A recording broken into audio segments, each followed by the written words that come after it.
श्रीशंकराचार्य नवावतारं विश्वेश्वरं विश्वगुरुं प्रणम्य वेदान्तशास्त्रश्रवणालसानां बोधाय कुर्वे कमपि प्रयत्नम् इति मङ्गलश्लोकः अस्य सिद्धान्तबिन्दुनामकस्य ग्रन्थस्य वर्तते। अस्य अर्थः अस्माभिः ह्यः संक्षेपेण अवलोकितो वर्तते। केचन प्रश्नाः आसन्। केन अस्य प्रकरणस्य सिद्धान्तबिन्दुः इति नाम कृतम् इति प्रश्नो वर्तते। अस्य समीचीनम् उत्तरं न मया ज्ञायते। इतिहासज्ञाः एव एतद्विषये शरणीकर्तव्याः सन्ति। नाम्नि सति अनिर्वचनीयत्वं न सिद्ध्येत् इति अपरः प्रश्नो वर्तते। तत्र यदा मङ्गलश्लोकस्य व्याख्यानं कृतं तदानीं मया उक्तमासीत् बोधाय कुर्वे कमपि प्रयत्नं। तत्र किं पदं प्रयुक्तं वर्तते? अस्य पदस्य अनिर्वचनीयम् इत्यर्थः। इदञ्च अनिर्वचनीयत्वं न मिथ्यात्वरूपं विवक्षितं वर्तते, किन्तु आलङ्कारिकपरिभाषामादाय अनिर्वचनीयः प्रयत्नः क्रियते इति अभिप्रेतः अर्थः। अनिर्वचनीयः प्रयत्नः इत्युक्ते आश्चर्यजनकः विलक्षणः कश्चित् प्रयत्नः क्रियते। एतावत्पर्यन्तं ग्रन्थरचनस्य याः रीतयः सन्ति तदपेक्षया वैलक्षण्येन अयं ग्रन्थः प्रवर्तते इति ग्रन्थकर्तुः अभिप्रायः अस्ति। तम् अभिप्रायं द्योतयितुं कमपि प्रयत्नं कुर्वे इति तैरुक्तम्। तथा च यद्यपि अयम् अनिर्वचनीयः प्रयत्नः तथापि अत्र वेदान्त सिद्धान्तानुसारेण पारिभाषिकम् अनिर्वचनीयत्वं न मम अभिप्रेतमासीत्। विलक्षणः कश्चित् प्रयत्नः क्रियते इति एतावानेव अर्थः। अन्योप्येकः प्रश्नो वर्तते। प्रतिभासतः अहङ्कारास्पदत्वं वर्तते। देहेन्द्रियमनसां प्रतिभासतः अहङ्कारास्पदत्वं वर्तते। तत्र प्रतिभासतः इत्यस्य कोऽर्थः इत्युक्ते प्रत्यक्षेण इत्येव अर्थः। यद्यपि लक्षणम् आलोचयामः चेत् देहेन्द्रियमनसाम् आत्मभिन्नत्वम् अवगन्तुं शक्यते। देहः आत्मा न इति अनुमानप्रमाणेन अवगन्तुं शक्यते, किन्तु प्रत्यक्षेण तावत् देहात्मनोः तादात्म्यमेव विषयीक्रियते। देहात्मभेदः अनुमानप्रमाणेन अवगम्यते, प्रत्यक्षेण तु देहेन्द्रियमनसाम् अहम् इत्याकारकप्रतीतिविषयत्वम् एव लभ्यते। अन्यः प्रश्नः आसीत्। आस्पदम् इति पदं बह्वर्थकं वर्तते, प्रकृते कस्मिन् अर्थे प्रयुक्तम् इति। अहङ्कारास्पदम्, अहङ्कारास्पदत्वम्, इदङ्कारास्पदत्वम् इत्यादि प्रयोगाः सन्ति। अत्र आस्पदपदस्य विषयः इत्यर्थः। इदम् इत्याकारकप्रतीतिविषयः इदङ्कारास्पदम् इत्युच्यते। अहम् इत्याकारकप्रतीतिविषयः अहङ्कारास्पदम् इति पदेन विवक्षितो वर्तते। एतावन्तः प्रश्नाः तत्र अस्माकं समूहे दृश्यन्ते। अहं यथामति तेषाम् अर्थं वक्तुं प्रयत्नं कृतवान्। ह्यः अन्ततो गत्वा अस्माभिः इदम् अवगतम् आसीत्। ज्ञातज्ञापकत्वात् निष्प्रयोजनत्वाच्च इदं शास्त्रं न आरम्भणीयम् इति पूर्वपक्षः आसीत्। सिद्धान्तिभिस्तु सोपपत्ति इदं प्रतिपादितं यत् अज्ञातज्ञापकत्वं शास्त्रस्य वर्तते, सप्रयोजनत्वं च वर्तते। अतः इदं प्रकरणम् आत्मतत्त्वप्रतिपादनाय आरम्भणीयम्। अयं प्रयत्नः न व्यर्थः इति। एतावत्पर्यन्तं ह्यः अस्माभिः पठितम्। इतः परं विद्यमानः भागः अद्य निरूपणीयः। आत्मतत्त्वप्रतिपादनम् अनेन ग्रन्थेन चिकीर्षितं वर्तते। आत्मतत्त्वं केन प्रमाणेन अवगन्तुं शक्यते? न तावत् प्रत्यक्षेण नाप्यनुमानेन, न चक्षुषा गृह्यते नापि वाचा इत्यादि श्रुत्या प्रत्यक्ष प्रमाणेन आत्मा न विषयीकर्तुं शक्यते इति स्पष्टं। नैषा तर्केण मतिरापनेया इत्यादि श्रुतिभिश्च अनुमान प्रमाणस्य विषयः अपि आत्मतत्त्वं न भवति इति ज्ञातुं शक्नुमः। अतः वेदान्तैकवेद्यम् इदम् आत्मतत्त्वम्। वेदान्तवाक्यैरेव आत्मा ज्ञातुं शक्यते। तत्रापि महावाक्यमेव आत्मतत्त्वस्य प्रमापकम् इति अस्माभिः ज्ञातव्यम्। वेदान्तो नाम सर्वाः अपि उपनिषदः। तत्र कानिचित् उपनिषद्वाक्यानि उपासनपराण्यपि भवन्ति। तेषु आत्मतत्त्वस्य प्रतिपादनं नास्ति। तर्हि आत्मतत्त्वस्य विशिष्य प्रमापकं वाक्यं किम् इति जिज्ञासायाम् उच्यते तत्त्वमसि, अहं ब्रह्मास्मि इत्यादि वेदान्त महावाक्यमेव आत्मतत्त्वस्य प्रमापकम् इति। पश्यन्तु, अहं पंक्तिं पठामि। तस्य च आत्मतत्त्वस्य तत्त्वमसि, अहं ब्रह्मास्मि इत्यादि वेदान्त महावाक्यमेव प्रमापकम्। तत्र केषाञ्चित् इयं जिज्ञासा भवितुम् अर्हति यत् किं नाम महावाक्यम् इति। तत्र द्विविधः प्रयोगः ग्रन्थेषु उपलभ्यते। अवान्तरवाक्यं, महावाक्यं चेति। तत्र आत्मस्वरूपमात्रबोधकं वाक्यं महावाक्यम् इत्युच्यते। ब्रह्मात्मैक्य बोधकं वाक्यं महावाक्यम् इति व्यवहारः वर्तते। कुत्र अस्ति इति एकः प्रश्नः। अहं सिद्धान्तबिन्दुग्रन्थम् एव पठन् अस्मि। तत्रत्या पङ्क्तिः वर्तते, तस्य च आत्मतत्त्वस्य तत्त्वमसि अहं ब्रह्मास्मि इत्यादि वेदान्त महावाक्यमेव प्रमापकम्। अस्याः पङ्क्तेः व्याख्यानम् अधुना चलति। महावाक्यं नाम किम्? आत्मस्वरूपमात्रबोधकं वाक्यं महावाक्यम् इत्युच्यते। तदेव च वाक्यं ब्रह्मात्मैक्यबोधकम् इत्यपि व्यवह्रियते। तथा च एतत् ज्ञातव्यं, महावाक्यम् इत्युक्ते केवलं चत्वारि महावाक्यानि एव सन्ति इति भ्रमः न कार्यः।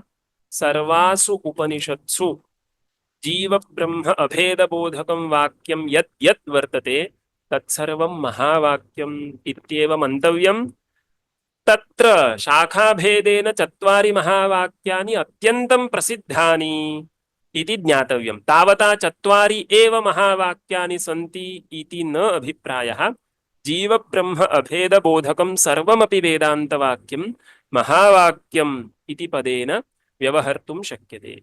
तथा च आत्मतत्त्वस्य प्रतिपादनं महावाक्यैरेव क्रियते। महावाक्यमेव तत्र प्रमापकम्। इतः परं वाक्यं कथं शाब्दबोधं जनयति, कदा शाब्दबोधं जनयति? वाक्यघटकपदानाम् अर्थः ज्ञातश्चेदेव वाक्यं शाब्दबोधं जनयेत्। उदाहरणार्थं देवदत्तः ग्रामं गच्छति इति वाक्यस्य अर्थः तेनैव ज्ञातुं शक्यते येन तत्रत्यानां पदानां सर्वेषामपि अर्थः ज्ञातुं शक्यते। यदि कस्यचिदपि पदस्य अर्थो न ज्ञायेत तर्हि वाक्यं श्रुत्वा पदार्थोपस्थितिः एव न भवति, तर्हि कथं वा शाब्दबोधः स्यात्? तथा च वाक्यघटकपदानाम् अर्थोऽपि ज्ञातव्यः। तर्हि प्रकृते तत्त्वमसि इति वाक्यस्य अर्थो यदि मया ज्ञातव्यः वर्तते तर्हि तत्पदस्य कोऽर्थः त्वं पदस्य कोऽर्थः इति आलोचनीयं भवति। महावाक्यघटकपदानाम् अर्थः अपि आलोचनीयः, अन्यथा महावाक्यार्थः ज्ञातुं न शक्यते। तदेव ग्रन्थकारैरुच्यते वाक्यञ्च पदार्थज्ञानद्वारा एव ज्ञापकम्। वाक्यं स्वार्थं कदा ज्ञापयति? पदार्थोपस्थितिद्वारा। भवन्तः अन्यानि शास्त्राणि पठितवन्तः चेत् इदं श्रुतं स्यात्, पदज्ञानं तु करणं द्वारं तत्र पदार्थधीः शाब्दबोधः फलम् इति। तर्हि आदौ पदज्ञानं भवति, पश्चात् पदार्थोपस्थितिरपेक्षिता, अनन्तरम् उपस्थितानां पदार्थानां परस्परम् अन्वयरूपः शाब्दबोधो जायते इति शाब्दबोधस्थले प्रक्रिया। प्रकृतेऽपि तथा। तत्त्वमसि इति महावाक्यस्य अर्थो ज्ञातव्यः चेत् तत्पदस्य कोऽर्थः त्वं पदस्य कोऽर्थः इति ज्ञातव्यम्। अस्तु, तत्पदस्य कोऽर्थः त्वं पदस्य कोऽर्थः इति कथं ज्ञातुं शक्यते इत्युक्ते सोऽप्यर्थः शास्त्रेणैव बोधनीयः, न लौकिकप्रमाणेन अवगन्तुं शक्यते। तत्पदस्य कोऽर्थः इति लौकिकेन प्रमाणेन अवगन्तुं न शक्यते। केचित् वदेयुः त्वं पदस्य तु अर्थः लौकिकेन प्रमाणेन अवगन्तुं शक्यते, तत्पदस्य अर्थः शास्त्रेण बोधनीयः, त्वं पदार्थस्तु जीवस्तु प्रसिद्धः इति चेत् न। पूर्वोक्तरीत्या ह्यः अस्माभिः दृष्टं त्वं पदार्थः न प्रमितो वर्तते, त्वं पदार्थविषये अस्माकं भ्रान्तिरेव वर्तते। तर्हि वस्तुतः त्वं पदार्थः कः इत्येतदपि शास्त्रेणैव बोधनीयम्। पश्यन्तु, ग्रन्थकाराः वदन्ति वाक्यञ्च पदार्थज्ञानद्वारैव ज्ञापकम् इति तत्त्वं पदार्थयोः प्रकृतवाक्यार्थानुकूलयोः अन्यतः असिद्धत्वात् तौ अपि शास्त्रेणैव प्रमातव्यौ। तत्पदस्य अर्थः त्वं पदस्य च अर्थः प्रमाणान्तरेण न ज्ञातो वर्तते, प्रमाणान्तरेण न सिद्धो वर्तते, अतः तौ अपि शास्त्रेणैव प्रमातव्यौ। शास्त्रेण एव तयोः पदयोः अर्थः बोधनीयो वर्तते। तत्र दृष्टान्तः यूप आहवनीयादि पदार्थवत् इति वर्तते। यूपे पशुं बध्नाति इत्येकः विधिः। को नाम यूपः इति अस्माभिः लौकिकेन प्रमाणेन अवगन्तुं न शक्यते। यतोहि काष्ठमात्रं यूपो न भवति, किन्तु यूपं तक्षति, यूपमष्टाश्रीकरोति इत्यादि वाक्यानां पर्यालोचनं कृत्वा इदम् अवगन्तुं शक्यते यत् तक्षणादिजन्य संस्कार विशिष्टं काष्ठम् एव यूपपदेन बोध्यते इति। तथा च यूपे पशुं बध्नाति इत्यत्र यूपः कः इति शास्त्रेणैव बोधनीयम्। एवमेव आहवनीयः इति पदस्य कोऽर्थः इत्यपि शास्त्रेणैव बोधनीयम्। अग्निसामान्यम् आहवनीयपदस्य अर्थो न, किन्तु नक्तं गार्हपत्यम् आदधाति, दिवा आहवनीयः इत्यादि वेदवाक्यपर्यालोचनेन एव दिवाधानादिसाध्य अग्निः आहवनीयपदस्य अर्थः इति ज्ञातुं शक्यते। अभिप्रायः कः? केचन पदार्थाः शास्त्रेणैव बोधनीयाः, यथा यूपपदार्थः, यथा वा आहवनीयपदार्थः शास्त्रेणैव बोधनीयः, तद्वत् प्रकृतेऽपि तत्त्वं पदार्थयोः अवगतिः न लौकिकेन प्रमाणेन भवति, किन्तु शास्त्रं तदर्थम् अपेक्षितम्। इतः परं किं तच्छास्त्रम् येन तत्पदार्थस्य त्वं पदार्थस्य च अवगमनं भवितुम् अर्हति इति किञ्चित् विवेचनीयम्। ग्रन्थकाराः श्रुतीः उदाहरन्ति। पश्यन्तु, ततश्च यतो वा इमानि भूतानि जायन्ते येन जातानि जीवन्ति इत्याद्याः सृष्ट्यादिश्रुतयः तत्पदवाच्यार्थस्य समर्पिकाः। इदं ज्ञातव्यम्। तत्पदस्य त्वम्पदस्य च अर्थः ज्ञातव्यः अस्ति। तत्रापि तत्पदस्य वाच्यार्थः कः, तत्पदस्य लक्ष्यार्थः कः इति ज्ञातव्यम् अस्ति। एवमेव त्वम्पदस्य वाच्यार्थः कः, त्वम्पदस्य लक्ष्यार्थः कः इत्यपि ज्ञातव्यम् अस्ति। प्रकृते या श्रुतिः उदाहृता सा श्रुतिः तत्पदस्य वाच्यार्थं समर्पयति। कोऽर्थः? जगत्कारणम् इति तत्पदस्य वाच्यार्थः। यतो वा इमानि भूतानि जायन्ते इत्यादि श्रुतिः किं प्रतिपादयति? जगज्जन्मादिकारणं ब्रह्म इति प्रतिपादयति। तत्पदस्य जगत्कारणं जगत्कारणत्वविशिष्टं ब्रह्म इति वाच्यार्थः। अस्तु, तत्पदस्य लक्ष्यार्थः कः इत्युक्ते तदर्थम् अन्या श्रुतिः उदाह्रियते। सत्यं ज्ञानम् अनन्तम् इत्यादयस्तु लक्ष्यार्थस्य समर्पिकाः श्रुतयः।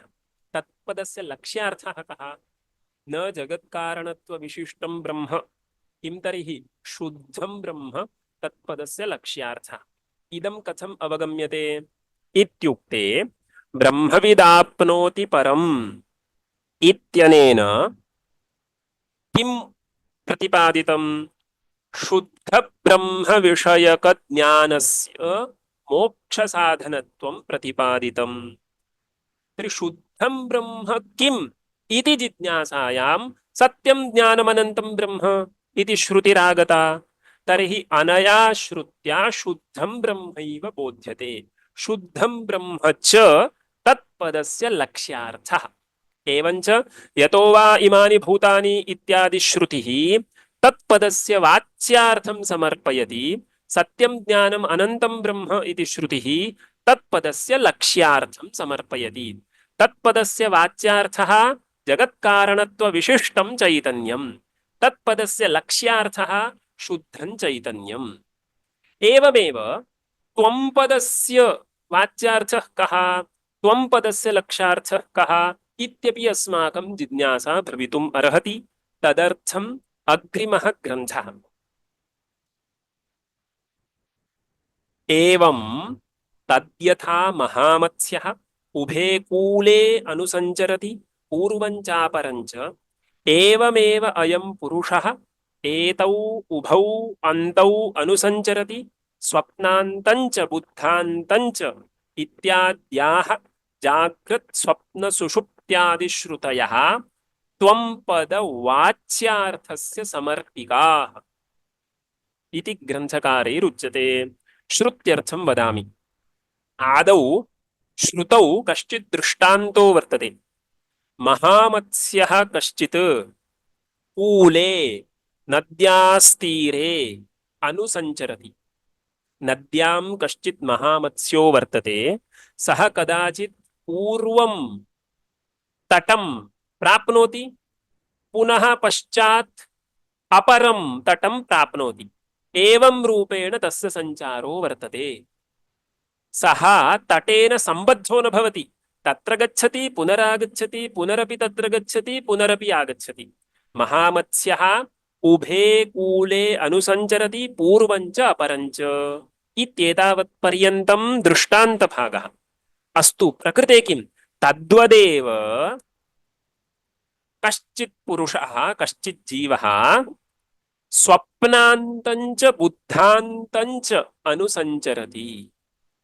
इत्युक्ते कदाचित् अयं जागरित अवस्थाम् अनुभवति, कदाचित् स्वप्नावस्थां, पुनरपि जागरित अवस्थां, पुनरपि स्वप्नावस्थाम्। एवं रूपेण जागृत् स्वप्न सुषुप्त्याद्यवस्थात्रयवान् यः वर्तते सः जीवात्मा त्वं पदस्य शक्यार्थः इत्यभिप्रायो वर्तते। यद् अत्र श्रुतौ सुषुप्तेः वर्णनं नास्ति। तत् कुतः नास्ति इत्युक्ते सुषुप्त्यवस्था तु विचारं विना न अवगन्तुं शक्यते। किन्तु स्वप्नावस्था जागरित अवस्था च सर्वैः जीवैः सम्यक् विवेचयितुं शक्यते। अतः अवस्थाद्वयं गच्छति प्रत्यागच्छति पुनरपि स्वप्नमनुभवति पुनरपि तस्य जागरणम् एवं रूपेण अवस्थात्रयवान् यः जीवः सः अनया श्रुत्या बोध्यते। स च जीवः इत्युक्ते अवस्थात्रय विशिष्टं चैतन्यं त्वं पदस्य वाच्यार्थो वर्तते। त्वं पदस्य लक्षार्थः कः इति अग्रे योऽयं विज्ञानमयः प्राणेषु हृद्यन्तर्ज्योतिः पुरुषः न दृष्टेर्द्रष्टारं पश्येः इत्यादयस्तु लक्ष्यार्थस्य समर्पिकाः। त्वं पदस्य लक्ष्यार्थः कः इति आभ्यां श्रुतिभ्याम् इत्युक्ते एतावत्यः एव श्रुतयः सन्ति इति न, प्रकृते ग्रन्थकारेण तावत्यः एव श्रुतयः उदाहृताः। कोऽर्थः अनयोः श्रुत्योः? न दृष्टेर्द्रष्टारं पश्येः इति श्रुतेः अर्थम् आदौ निरूपयामि। पश्यन्तु, कश्चित् घटस्य द्रष्टा वर्तते, घटं पश्यति, सः घटस्य द्रष्टा। इदानीम् अस्य पुरुषस्य घटविषयकं दर्शनं जातम्, घटविषयकं प्रत्यक्षज्ञानं जातम्। घटं सः पश्यति, घटविषयकप्रत्यक्षज्ञानं सः द्रष्टुं शक्नोति वा? घटदृष्टिं द्रष्टुं शक्नोति वा इत्युक्ते घटदृष्टिम् अपि द्रष्टुं शक्नोति। यथा सः घटस्य द्रष्टा भवति तद्वत् सः घटदृष्टेरपि द्रष्टा भवति। सः घटमपि जानाति, घटज्ञानम् अपि जानाति। घटस्य घटदृष्टेश्च द्रष्टा भवितुम् अर्हति। किन्तु द्रष्टुः द्रष्टा भवितुम् अर्हति न वा? घटस्य द्रष्टा भवितुम् अर्हति, घटदर्शनस्य द्रष्टापि अयं भवितुम् अर्हति, द्रष्टुः द्रष्टा भवितुम् अर्हति वा इत्युक्ते शास्त्रेण उच्यते न दृष्टेर्द्रष्टारं पश्येः। दृष्टिं द्रष्टुं शक्नोति, दृष्टिविषयं घटादिकम् अपि द्रष्टुं शक्नोति, किन्तु दृष्टेः द्रष्टारं द्रष्टुं न शक्नोति। कुतः? दृष्टेः द्रष्टा स्वप्रकाशचैतन्यमात्रम्। तज्ज्ञानार्थं प्रमाणव्यापारस्य अपेक्षा नास्ति। प्रमाणेन द्रष्टा ज्ञातव्यः इति नास्ति। द्रष्टा तु स्वप्रकाशचैतन्यरूपः एव। तज्ज्ञानार्थम् अन्यापेक्षा नास्ति। तथा च स्वप्रकाशचैतन्यं न दृष्टेर्द्रष्टारं पश्येः इति श्रुतेः अर्थः। तच्च स्वप्रकाशचैतन्यं शोधितः त्वं पदार्थः। त्वं पदस्य शक्यार्थो न किन्तु लक्ष्यार्थः। न दृष्टेर्द्रष्टारं पश्येः इति। इदानीं द्वितीयां श्रुतिं निरूपयामि। योऽयं विज्ञानमयः प्राणेषु हृद्यन्तर्ज्योतिः पुरुषः इति वर्तते। इदमपि वाक्यं बृहदारण्यके वर्तते। ज्योतिर्ब्राह्मणम् इति तस्य भागस्य नाम। किं ज्योतिरयं पुरुषः इत्यादि प्रश्नो वर्तते। भगवत्पादैः एकः श्लोकः अस्मिन् विषये रचितो वर्तते। किं ज्योतिस्तव भानुमान् अहनिमे इत्यादि श्लोको वर्तते। तदानीम् अन्ततो गत्वा भानुर्वा ज्योतिः स्यात्, भानौ अस्तङ्गते किं ज्योतिः, चन्द्रः कस्मिन्नपि अस्तङ्गते किं ज्योतिः इत्यादि प्रश्नपरम्परा प्रकरणे तस्मिन् वर्तते।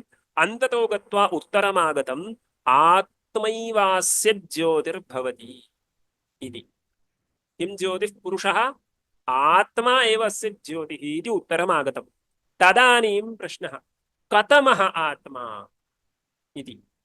पश्यन्तु, बहवः अत्र अन्तः शरीरे वर्तन्ते पदार्थाः। इदानीम् इदम् अवगन्तव्यम्, बहिः प्रपञ्चे अयं विचारः न चलति। अत्र किं ज्योतिः इति, तर्हि अन्तः बहवः पदार्थाः वर्तन्ते। तत्र किं ज्योतिः इत्युक्ते आत्मा एव ज्योतिः। तर्हि कथमः आत्मा इत्युक्ते बहिः प्रश्नो न, अन्तःशरीरे कः आत्मा इति। अत्र इन्द्रियादिकं वर्तते, मनः वर्तते, बुद्धिर्वर्तते, यद्यद्वर्तते तेषु कतमः आत्मा इन्द्रियादिसङ्घातमध्ये शरीरत्रये आत्मा इति पदार्थः कः? तत्र अनेन वाक्येन उत्तरम् योऽयं विज्ञानमयः प्राणेषु हृद्यन्तर्ज्योतिः पुरुषः इति। पश्यन्तु इदं कीदृशम् उत्तरमिति ज्ञातव्यम्। वायुः कः इति प्रश्नः। उत्तरं यो वृक्षशाखाश्चालयति सः वायुः इति। इदानीं वायुः प्रदर्शयितुं न शक्यते रूपरहितत्वात्, किन्तु वायुपदार्थो मया ज्ञातव्यः। को वायुः इति मम जिज्ञासा वर्तते। तर्हि ज्येष्ठैः किं बोधनीयं? वृक्षं पश्य, वृक्षं कम्पते किल, वृक्षशाखाः चलन्ति किल, यः वृक्षादिकम्पनहेतुः सः वायुः। तर्हि वायुः मया ज्ञातव्यः, तदर्थम् अहं लिङ्गं प्रदर्शयामि।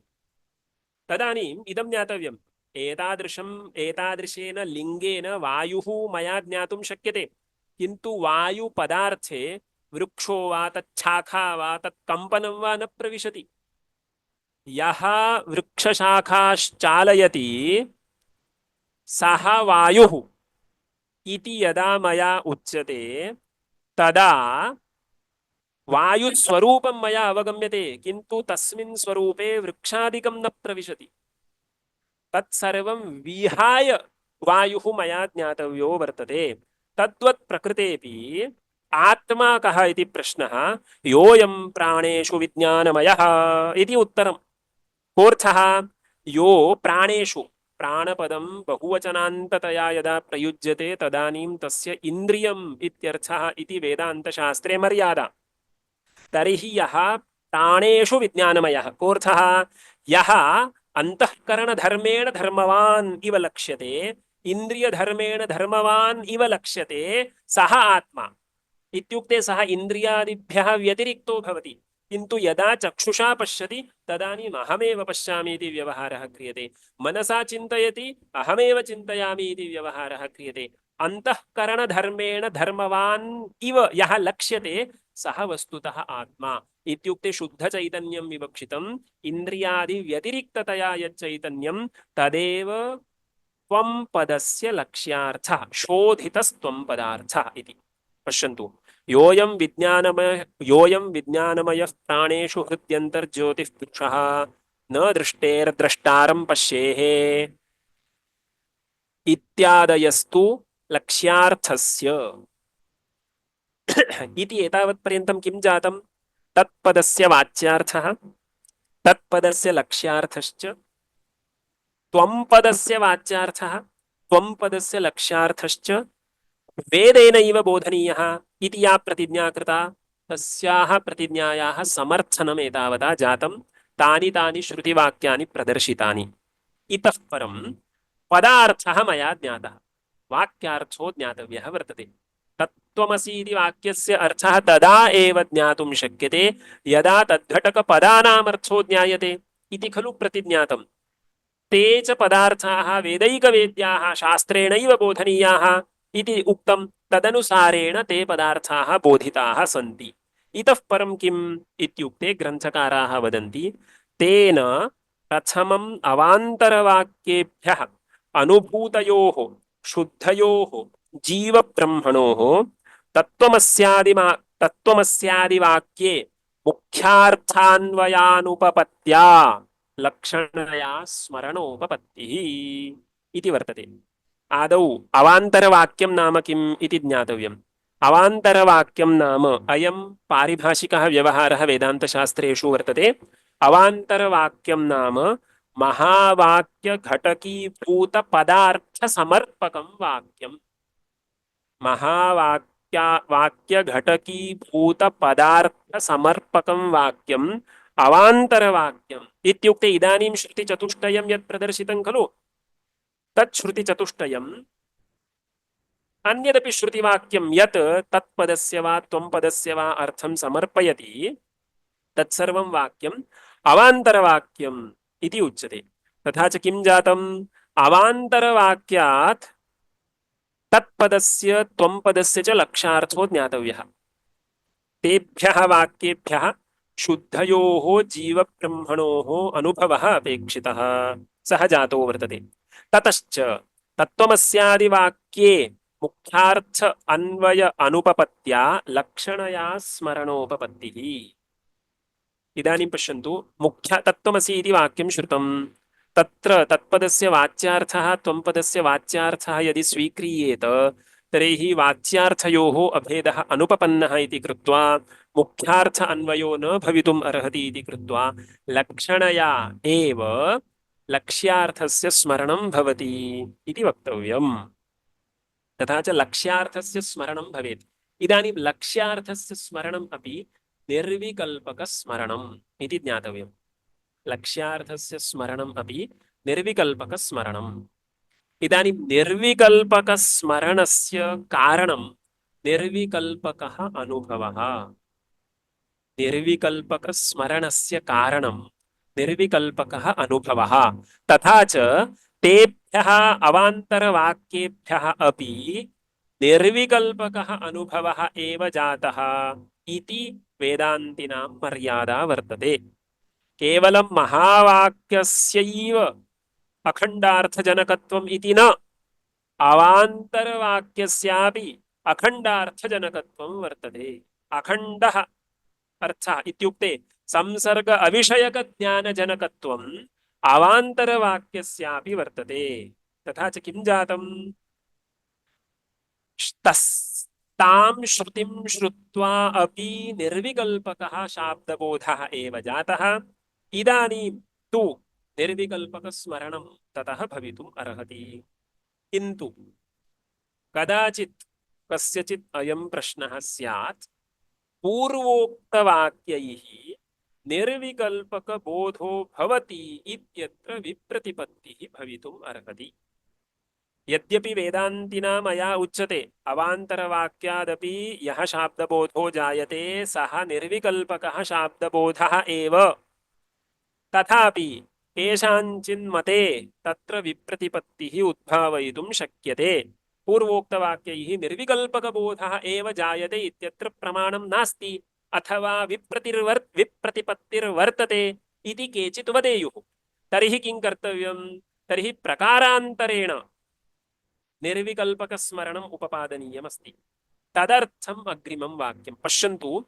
इतः परं 5 वाक्यानि यानि सन्ति तत्र संगतिः सम्यक् ग्राह्या वर्तते। अहं संगतिं वदन् अस्मि, यतोहि अग्रिमं वाक्यं वर्तते सुषुप्तौ निर्विकल्पकसाक्षिचैतन्य अनुभव अङ्गीकाराच्च। इदं ग्रन्थकारैः कुतः उक्तम् इत्युक्ते, यदि अवान्तरवाक्येभ्यः निर्विकल्पकबोधो जायते न वा इत्यत्र विप्रतिपत्तिरस्ति, तर्हि प्रकृते कथं निर्विकल्पकं स्मरणं भवितुम् अर्हति इत्युक्ते पूर्वम् अनुभवेन भवितव्यम्। क्व शुद्धचैतन्यस्य अनुभवः अस्ति? सुषुप्तौ अस्ति इति वक्तुं शक्यते। सुषुप्तौ निर्विकल्पकसाक्षिचैतन्यानुभवो वर्तते इत्यस्माभिः अङ्गीक्रियते। इदमप्युपलक्षणं केवलं सुषुप्तौ वर्तते इति न, असम्प्रज्ञातसमाधौ अपि शुद्धं चैतन्यं स्फुरति।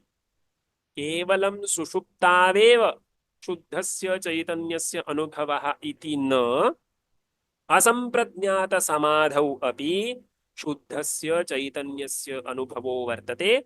तर्हि पूर्वम् अनुभूतस्य शुद्धस्य इदानीं स्मरणम् उपपद्यते।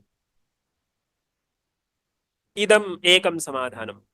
किन्तु कैश्चित् वेदान्तिभिरेव सुषुप्तौ निर्विकल्पकचैतन्यानुभवो भवति इत्ययम् अंशः नाङ्गीक्रियते। तर्हि किं कर्तव्यम्? इदानीं शुद्धस्य स्मरणं कथं स्यात् इति शङ्का पुनरपि तिष्ठति। तस्य उत्तरत्वेन अग्रिमा पङ्क्तिर्वर्तते। अद्वितीय ब्रह्म विजिज्ञापैषया प्रवृत्तानां सत्यज्ञानादिपदानाम् उपाधि विशिष्ट चैतन्ये शक्तत्वे अपि चैतन्यमात्रे तात्पर्येण तत्रैव तदंशे एव संस्कारोद्बोधाच्च। आदौ संगतिं स्मरन्तु। सुषुप्तौ अपि सुषुप्तौ अपि शुद्धचैतन्यस्य अनुभवो नास्ति इति यदा उच्येत, तर्हि अन्यदुत्तरं वक्तव्यं किल। तदर्थम् इदम् उत्तरम् उच्यते। अस्याः पंक्तेः अर्थो यदा मया वक्तव्यः तत्प्राक् एकम् उदाहरणं वदामि।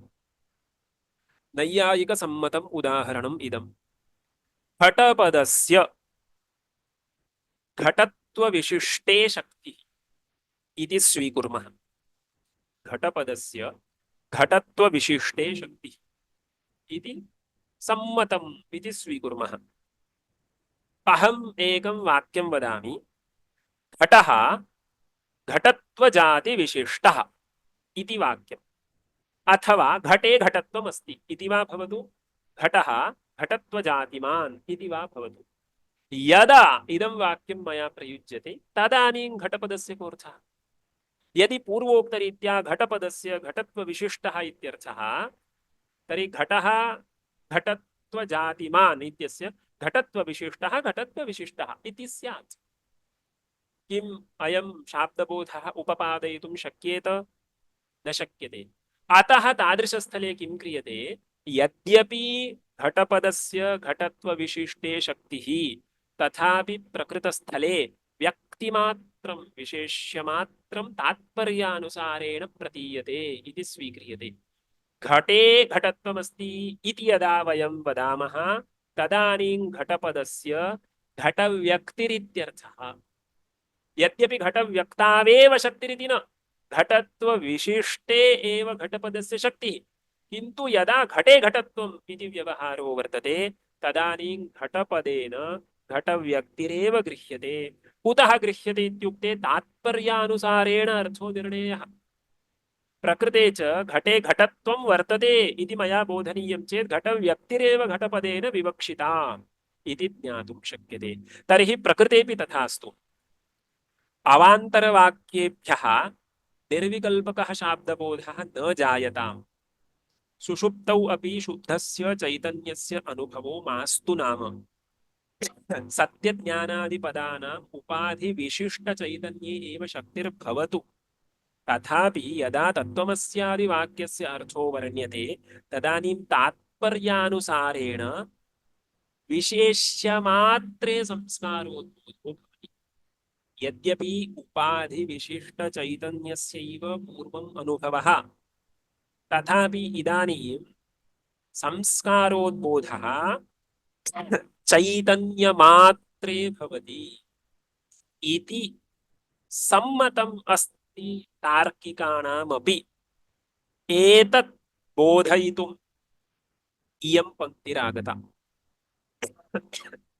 अद्वितीय ब्रह्म विजिज्ञापयिषया प्रवृत्तानां सत्यज्ञानादिपदानाम् उपाधि विशिष्ट चैतन्ये शक्तत्वे अपि चैतन्यमात्रे तात्पर्येण तत्रैव तदंशे एव संस्कारोद्बोधाच्च। किं तत्र मानम् अन्यैरङ्गीक्रियते वा? अङ्गीक्रियते। पश्यन्तु, इच्छन्ति हि आकाशादिपदादपि निर्विकल्पकं स्मरणम् इति। के इच्छन्ति? मणिकारादयः इच्छन्ति इति। शक्तिवादे अयं विचारः विस्तरेण वर्तते। तार्किकसम्मतिः अनेन वाक्येन प्रदर्श्यते। इच्छन्ति हि इति। पश्यन्तु, आकाशशब्दस्य कोऽर्थः? आकाशत्वविशिष्टम् इति वाच्यार्थः। आकाशत्वञ्च न जातिः, किन्तु आकाशत्वं शब्दाश्रयत्वम्। तर्हि आकाशशब्दस्य शब्दाश्रयत्वविशिष्टम् इत्यर्थः। यदि अहं वाक्यं वदामि आकाशः शब्दाश्रयः, तदानीम् आकाशपदेन किं स्वीकर्तव्यं? शब्दाश्रयत्वविशिष्टं शब्दाश्रयः इति यदि वाक्यं मया क्रियते तर्हि शाब्दबोधो न भवेत्। घटो घटः इति वज्जातम्। तर्हि आकाशः शब्दाश्रयः इति वाक्यस्यापि शाब्दबोधजनकत्वं तदैव भवितुम् अर्हति यदि आकाशशब्देन व्यक्तिमात्रं तात्पर्यानुसारेण स्वीक्रियेत इति मणिकाराणाम् अपि सम्मतं वर्तते। इच्छन्ति हि आकाशादिपदादपि निर्विकल्पकं स्मरणम्। कुतः? हेतुः समीचीनः। तात्पर्याधीनत्वात् शब्दवृत्तेः तात्पर्यानुसारेण शब्दवृत्तिः अर्थं बोधयेत्। शब्दवृत्तिः शक्तिर्वा भवतु, लक्षणा वा भवतु, गौणी वा भवतु, या कापि वृत्तिर्भवतु, तात्पर्यानुसारेण तया तया वृत्त्या अर्थः उपस्थापनीयो वर्तते। तात्पर्यं यदि व्यक्तिमात्रबोधने वर्तते तर्हि तदंशे एव संस्कारोद्बोधो भवति, तदंशे एव स्मरणं भवति। तात्पर्याधीनत्वात् शब्दवृत्तेः। तथा च इदं सर्वं किमर्थमिति न विस्मरन्तु। इदं सर्वं किमर्थम् उच्यमानमस्ति इत्युक्ते निर्विकल्पकं स्मरणं भवितुमर्हति। एकन्तु अवान्तरवाक्यस्यापि निर्विकल्पकशाब्दबोधजनकत्वम् इति स्वीकुर्मः। सुषुप्तौ अपि शुद्धस्य अनुभवो वर्तते इति वा स्वीकुर्मः। यदि शुद्धस्य अनुभवो नास्ति तथापि तात्पर्यानुसारेण शुद्धस्य उपस्थितिः भवितुम् अर्हति इति वा स्वीकुर्मः। इति समाधानत्रयम् अत्र उक्तं वर्तते। एतेन प्रमिति प्रमात्रोः महावाक्यार्थबोधे भानम् अपास्तम्। इदं तु परमत निराकरणार्थमुक्तम्। नव्यप्राभाकराः किं वदन्ति? सर्वस्मिन्नपि ज्ञाने त्रिपुटी भासते, प्रमाता प्रमेयं प्रमितिः इति त्रितयम् अपि सर्वस्मिन् ज्ञाने भासते इति प्राभाकराणां मतं वर्तते। किन्तु महावाक्यार्थजन्यबोधे ब्रह्मैव भासते, प्रमाता अपि न भासते, प्रमितिः अपि न भासते, शुद्धं ब्रह्मैव भासते इति अस्माभिः उपपादितमेतावता। शुद्धस्य बोधो भवति इति उपपादितं। तर्हि अनेन उपपादनेन किं भवति इत्युक्ते तेषां मतं निराकृतं भवति। सर्वस्मिन्नपि ज्ञाने प्रमितेः अपि भानं, प्रमातुः अपि भानम् इति यत् तैः उक्तं तत् सर्वम् इदानीं निरस्तम्, एतेन निरस्तम्। अत्र एकः प्रश्नः, तात्पर्यं कथं निर्णीयते इति। तात्पर्यनिर्णयप्रकारश्च अग्रिमेषु भागेषु विस्तरेण आयाति। तात्पर्यं कथं निर्णीयते इत्युक्ते तात्पर्यग्राहकलिङ्गैर्निर्णीयते। स च विचारः अग्रिमेषु भागेषु विस्तरेण ग्रन्थकारैः कृतः एव वर्तते। अतः इदानीम् अहं तत्र आत्मानं न व्यापारयामि। एतेन प्रमिति प्रमात्रोः महावाक्यार्थबोधे भानमपास्तम् इत्युक्ते सर्वस्मिन्नपि बोधे त्रिपुटी भासते इति ये वदन्ति तेषां प्राभाकराणां मतं न उचितं, तत् खण्डितम्, अपास्तम् इति ज्ञातव्यम्। तत्र कारणं किम्? असम्प्रज्ञातसमाधेः श्रुतिस्मृतिसिद्धत्वाच्च इति। इदमेव मया प्रागुक्तं। तत्र सुषुप्तावेव शुद्धानुभवः इति न, असम्प्रज्ञातसमाधावपि शुद्धं चैतन्यमेव भासते, मनः परिणामः कोऽपि न भासते, प्रमाता अपि न भासते, प्रमितिः अपि न भासते। अस्तु असम्प्रज्ञातसमाधिः इति योगिभिः खलु उक्तं, तत् कुतः वेदान्तिभिः स्वीकर्तव्यम् इति चेत् न, असम्प्रज्ञातसमाधिः श्रुतिस्मृतिसिद्धा च वर्तते।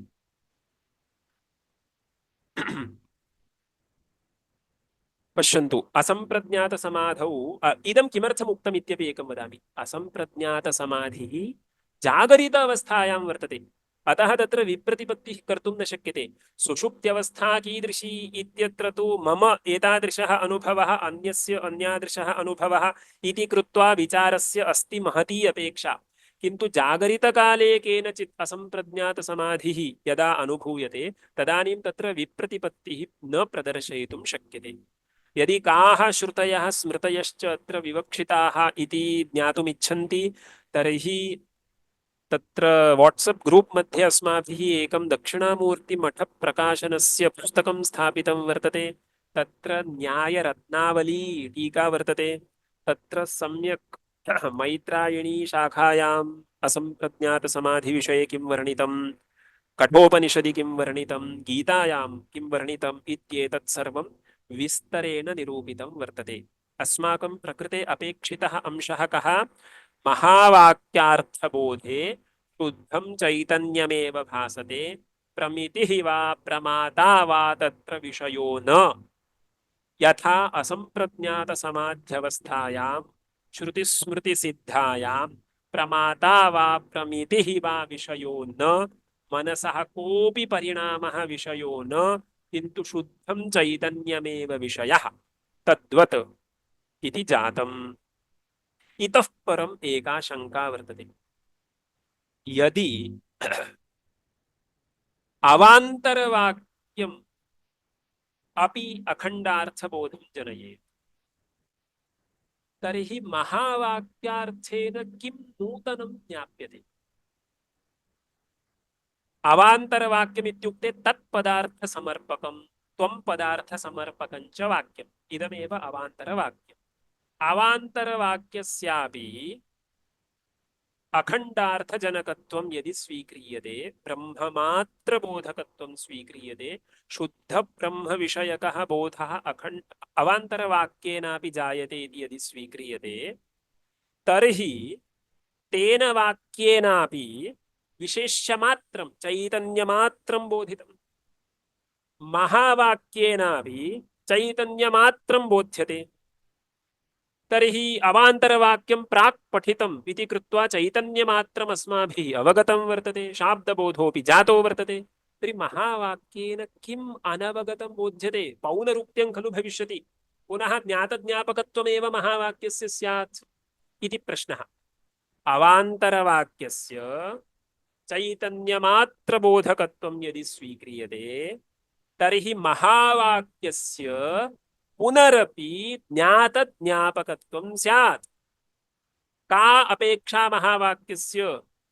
किं वैलक्षण्यं वर्तते? अवान्तरवाक्येन यदेव बोधितं तदेव महावाक्येनापि बोध्यते। किमर्थं तर्हि वाक्यद्वयम् इत्युक्ते तत्र एतादृशी शंका अस्ति चेत् तत्र समाधानं वक्तुम् अग्रिमा पंक्तिः। यथा मया पूर्वमुक्तं सर्वापि पंक्तिः निगूढम् अर्थं बोधयति। किमर्थं सा पंक्तिरारब्धा इत्युक्ते तदर्थं संगतिः ज्ञातव्या। संगतिश्च टीकादिकं पठित्वा ज्ञातुं शक्यते। अहं संक्षेपेण वदन्नस्मि।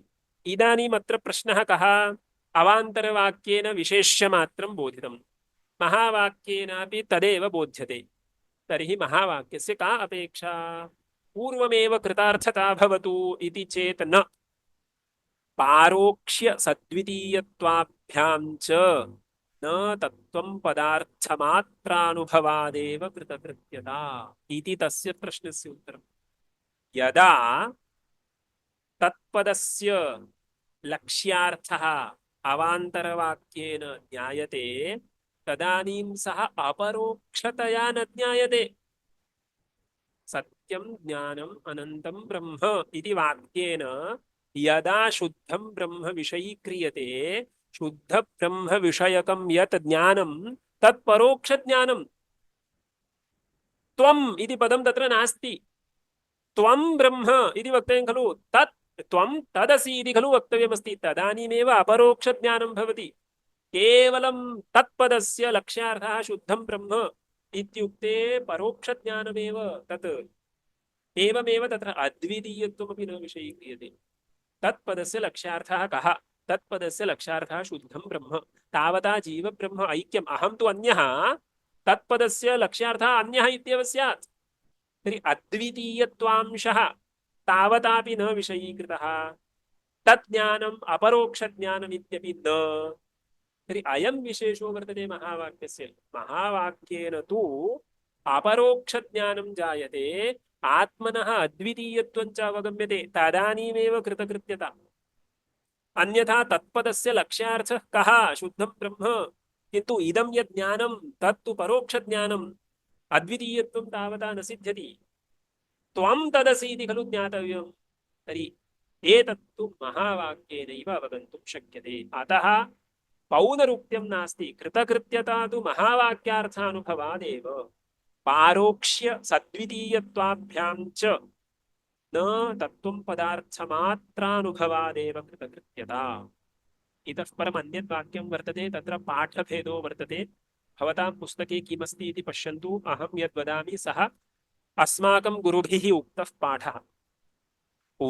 वाच्यार्थ भेदावभासात् न पौनरुक्त्यम् वाच्यार्थ भेदावभासात् न पौनरुक्त्यम् पश्यन्तु